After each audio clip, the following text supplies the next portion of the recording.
I grew up in a little town called Tahlequah, Oklahoma, and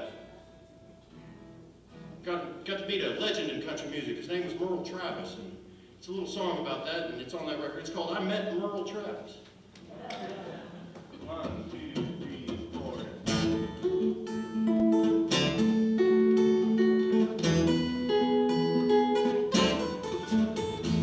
I met Merle Travis. I was just 13 years old.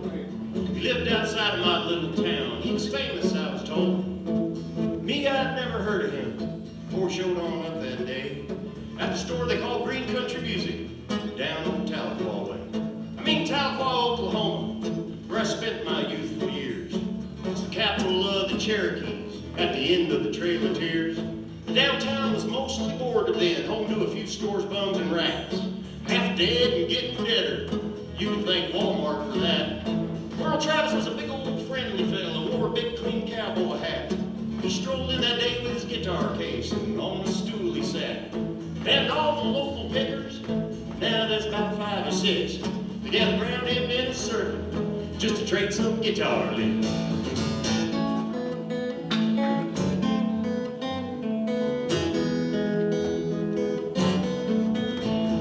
He had this big old Gibson, it laid with mother of pearl. Down the neck that pearl spelled the name of Merle. Me, I had a guitar on layaway, had to play it down at the store. My folks paid $10 a month on it, I didn't take lessons anymore. I just sort of hung around the store a lot, kind of long-haired, skinny, and shy. I bummed cigarettes from the Bluegrass Boys and watched the world go by. But Merle Travis shook my hand and he chuckled when he heard my name. He said, how about that, a kid named Sam, once he'd heard it plain. And the pickers made a circle. I sat a little bit off to the side. I strummed along sort of quiet-like, not to break the rhythmic tide that keeps the beat of music, our mysterious old friend. And I watched Merle Travis pick and strum and bend. He put his fingers to the guitar like a farmer takes a plow. And I watched him make those melodies, but I still could not see how.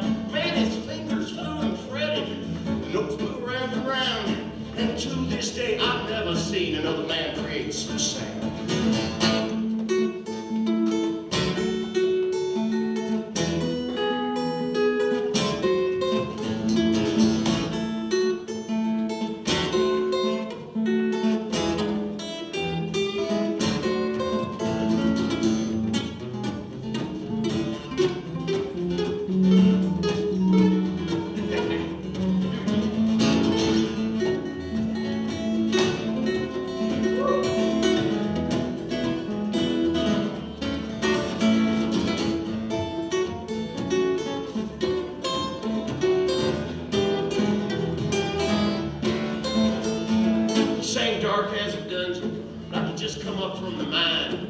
Carrying the weight of ages, stretched up line by line. They went song by song around the circle, like musicians often do. Hippie John did the ballad of John and Yoko. Merle played a killer solo too.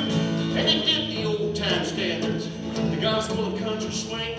And he'd laugh when the songs was over. He said he loved everything. Well, he didn't do 16 tons that day, nobody asked him to. Though of course that was his biggest hit, classic through and through. He come on over to me before he left. He looked me right into the eyes. He said, you keep playing that guitar, son, it'll be worth it by and by. As he left, we got a little lonesome in that old music store. In our run-down Ozark mountain town where the train don't stop no more. Well, he died not too long after. I can't tell you exactly when.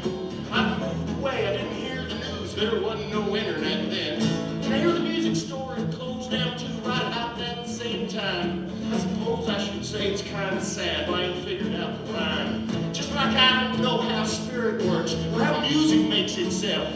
But I do know that it does, because I feel it in myself. And I've forgotten so much of this life, so many people too.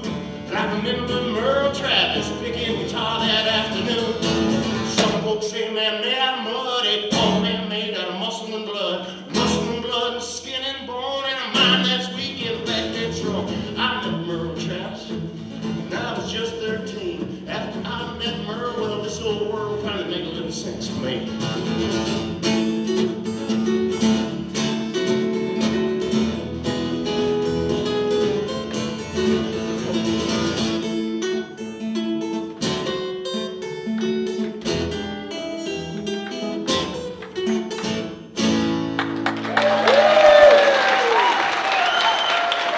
Thank you.